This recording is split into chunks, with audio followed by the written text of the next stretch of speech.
আজি মোৰ পাকঘৰত বাহু মাছৰ ভাপত দিয়া ৰেচিপি। বনাবলৈ যিমান সহজ, খাবলৈ সিমানেই টেষ্টি। এটা পাত্ৰত 2 চামুচ ক'লা সৰিয়হ, বগা সৰিয়হ ল'ব পাৰে, 1 চামুচ আফুগুটি পানীৰে ধুই অলপ সময়ৰ বাবে তিয়াই থৈ দিলোঁ।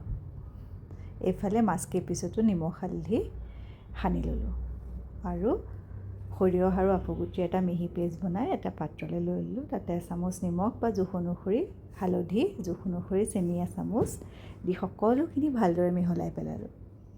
এতিয়া মাছকেইপিচ তাতে দি ভালদৰে আকৌ সৰিয়হখিনিৰ লগত সানি পেলাম।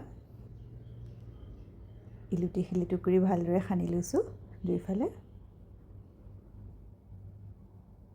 মিক্সিৰ জাৰটো ধোৱা পানী অলপো তাতে দি দিছোঁ। আপুনি পানী কমায়ো ব্যৱহাৰ কৰিব পাৰে। 4-5টা মাজতে ফালা জলকীয়া 3-4 চামুচ, মিঠাতেল আৰু নাৰিকল ৰুকা 4-5 চামুচ ওপৰত দি দিলোঁ। এতিয়া ঢাকোন বন্ধ কৰি মাছখিনি ভাপত দিম আধা ঘণ্টাৰ বাবে। আধা ঘণ্টাৰ পিছত ভাপত দিয়া বাহু মাছ ৰেডি হৈ গ'ল।